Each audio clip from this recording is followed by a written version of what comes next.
Hola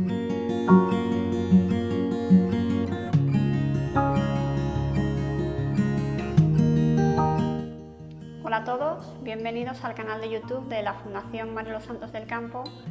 En este vídeo quiero hablaros de las tareas del duelo, que es una de las teorías más extendidas que explican qué sucede cuando estamos en duelo. Es importante conocer una teoría que explique lo que sucede en duelo porque los humanos necesitamos entender qué está sucediendo. Eso nos da una cierta seguridad. Y por eso es interesante que tanto las personas que están sufriendo o experimentando un proceso de duelo como las personas que vayamos a trabajar para acompañar a estas personas en duelo conozcamos alguna teoría. Una de las más extendidas es la de William Worden. William Worden es un psicólogo constructivista norteamericano, y él habla de las tareas del duelo. Él dice que para dar por finalizado un duelo tienen que haberse resuelto al menos 4 tareas, que son: la primera es aceptar la realidad de la pérdida. La segunda es elaborar las emociones relacionadas con la pérdida. La tercera es aprender a vivir en un mundo en el que el fallecido ya no está presente. Y la cuarta es recolocar emocionalmente al ser querido y seguir viviendo. Estas 4 tareas se pueden hacer simultáneamente o en distinto orden del que yo he mencionado, aunque este sería el orden lógico. Y habitualmente he de deciros que la parte más difícil, la tarea más complicada, es la de elaborar las emociones relacionadas con la pérdida.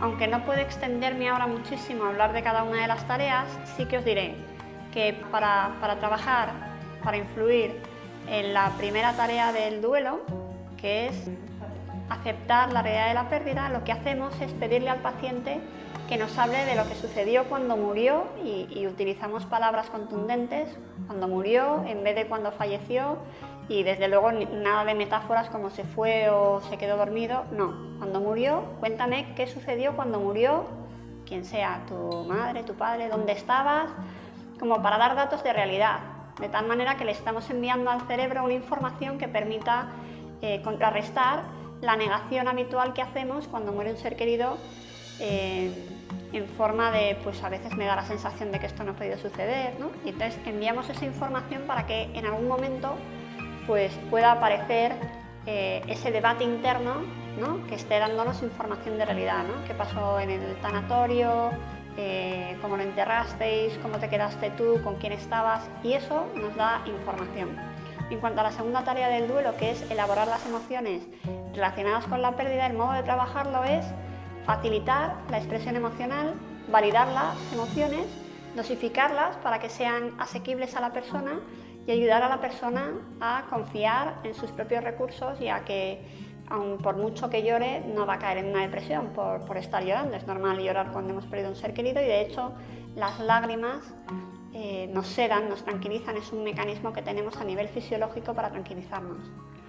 En cuanto a la tercera tarea del duelo, que es aprender a vivir en un mundo en el que el fallecido ya no está presente, podemos ayudarles a planificarse, a organizarse, a hacer tareas. Debemos trabajar la autoestima, el sentido de la identidad, ¿no? ¿Quién eres ahora? Profundizar, ¿no? Y en cuanto a la cuarta tarea del duelo, que es recolocar emocionalmente al ser querido y seguir viviendo, tiene que ver con depositar la energía en algo que no sea ya la terapia y en algo que no sea ya el duelo, sino en las ilusiones que uno recupera. Uno puede estar triste, ¿no? Y tener un remanente de esa emoción de tristeza ante la pérdida, y aún así estar empezando a conectar con actividades que sean gratificantes, con cosas que nos ilusionan, hacer deporte, conocer el arte, estudiar, salir con los amigos, tener un perro, 1000 cosas, ¿no? Pero que tiene que ver también con ir depositando menos energía en el proceso de duelo y más energía en la vida. Y tiene mucho que ver con que al principio el duelo va más dirigido a lo externo, ¿no? a imágenes relacionadas con el fallecido, a ir al cementerio, y en ese momento final del duelo es la imagen, es mental y es espiritual la imagen que tenemos del ser querido, y entonces estamos viendo que el proceso va hacia adentro más que hacia afuera, ya no requiere tantos signos externos, y eso supone un avance. Todas estas tareas del duelo pueden estar hechas de manera completa o incompleta, es decir, que uno puede haber hecho la tarea del duelo, pero no del todo, y por eso quizá estemos viendo huellas de que un proceso está incompleto. Y por último, me parece interesante resaltar que todas las tareas del duelo hay que contextualizarlas, el proceso hay que contextualizarlo, no es lo mismo el proceso de duelo que hace una persona tímida que el que hace una persona extrovertida, ni es lo mismo el que hace una persona seria que una divertida, y hay que evaluar cada uno de los procesos en su contexto intentando no compararse con nadie. Y dicho esto, yo creo que queda suficientemente explicado esta teoría de William Worden, que si os interesa podéis profundizar a través de nuestro blog, porque tenemos artículos destinados a hablar específicamente de esto, y muchas gracias por vuestra atención y por vuestro interés.